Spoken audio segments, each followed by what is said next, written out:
Hey, what's going on? We're here in another chat in Let's Talk Tourism, and I have the pleasure to be here once more in the observatory in Sunriver, Oregon, and I have the pleasure of speaking with Jerry, and we're going to talk a little bit about his history, a little bit about what he's currently doing now, the project that he developed, or a book that he also created, and a little bit about tourism, astronomy, the relationship of tourism and astronomy, and if tourism is beneficial or negative for tourism. So, Jerry, I really appreciate your time for this, and it's a pleasure to be here. Yeah. So, tell us a little bit about yourself. How did you get into the astronomy industry, please? Well, I had an interest from the time I was a young child. My dad had an astronomy book, and I found it fascinating, and he always managed to keep track of those bright lights in the sky and say, oh, there's Jupiter, or there's Saturn. Uh-huh. And then I had a cousin that made a telescope, and he ground the mirror and everything, and I borrowed it, and I even built a base for it. Mm-hmm. And actually, one time, just holding that in my lap, I saw a thing called a globular cluster, which is an object you can see, especially in the summer night sky. Uh-huh. And then didn't do anything with it until I moved to Bend Uh-huh. and met some people with the local astronomy club, got involved at Pine Mountain Observatory, and then came down here after the observatory here was built. And so And what year was it? And year was it built? 91. Paul was saying 91. Yes, that's about right. Mm-hmm. So I've been here ever since. It's been a journey as well, huh? Yeah. Yeah. So, like I was talking recently with Paul, he gave us already a little bit of a description of what you guys do here. So I think we can talk a little bit about what you did as well. You mentioned earlier about a book that you developed. Oh, no, not me. I just said that I happened to end up in a book. Oh, okay. Because someone here came to the observatory, and I see. I am actually in the middle of that book. Right. Had nothing to do with the book. Perfect. It's just that I'm famous and nobody knows about it. Okay. Yeah, so I misunderstood then. Yeah. Okay.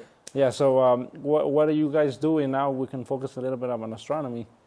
What you guys are preparing for this year, for 2022, 2023, or 2024? Any major events regarding the astronomy field? I don't think of major events. We're going through changes. COVID caused us to schedule things differently. Mm-hmm. We've learned a lot from that.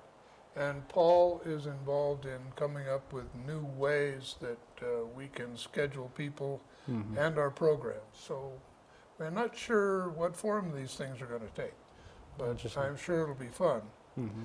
But going back to the concept of tourism and this place, to look at this place, you would think, science, because we see beautiful telescopes and a dome. But most people do not come here for that.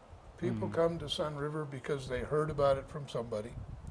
They come here because they know there are swimming pools and there's rafting. Paul mentioned people come here to ride horses, play golf, lots of golf. And there are things close by. Bend is close by. There are caves, there are lakes and rivers and canyons. And you go from desert to forest in just a few minutes.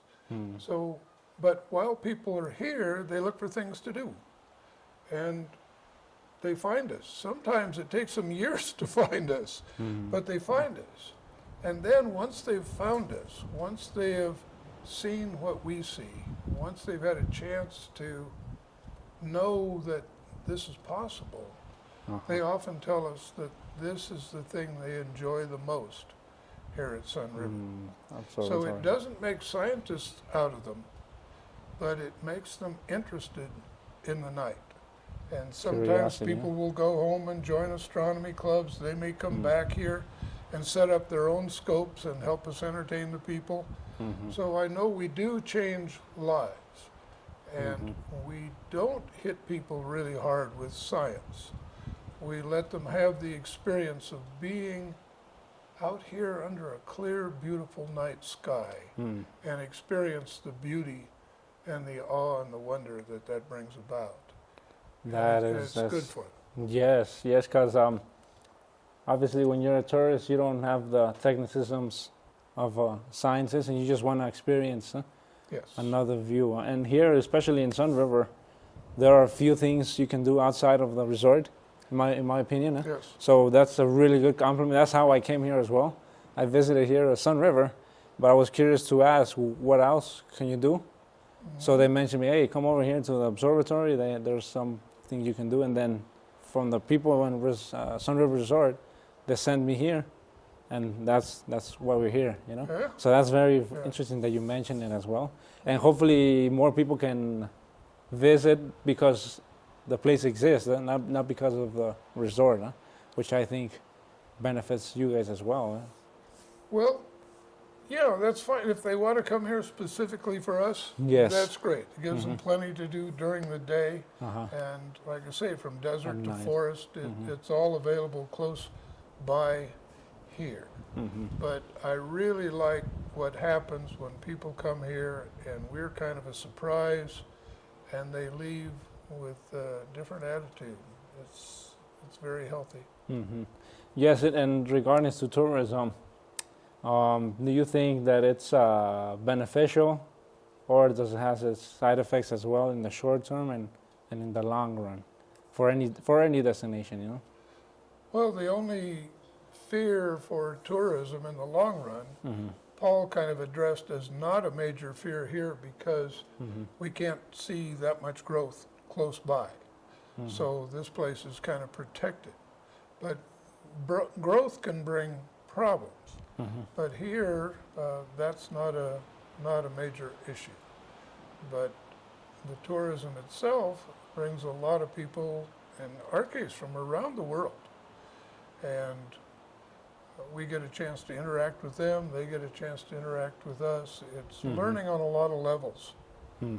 But it's amazing the positive responses that we get. I've been here 30 years, and in that time, I've had trouble with 3 people.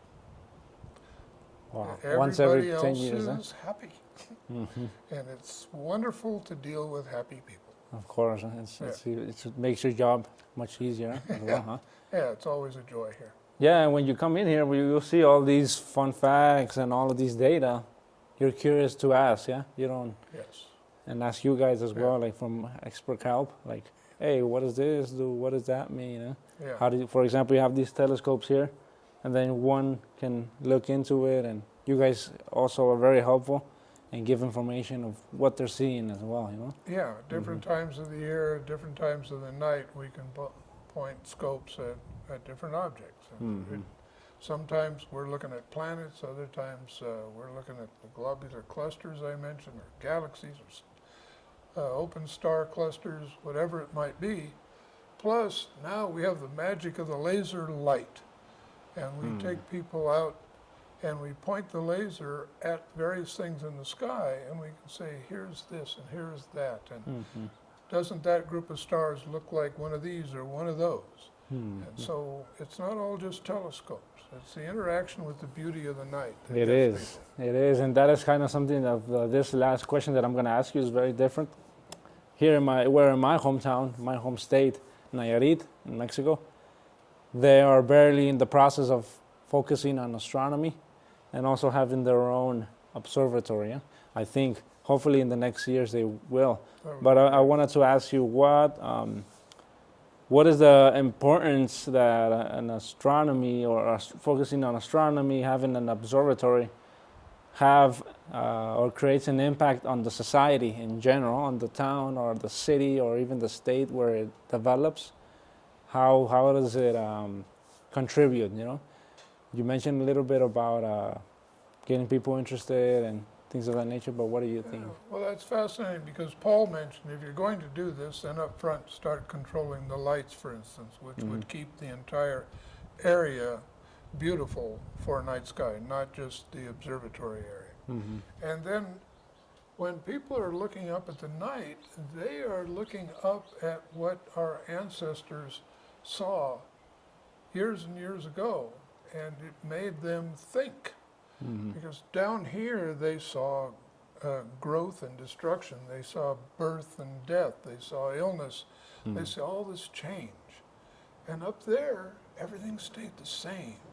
So that's where they put their gods and their goddesses and all their fantastic stories. That is insightful. So it's a different concept. And if you can't be interested in the universe, what are your options?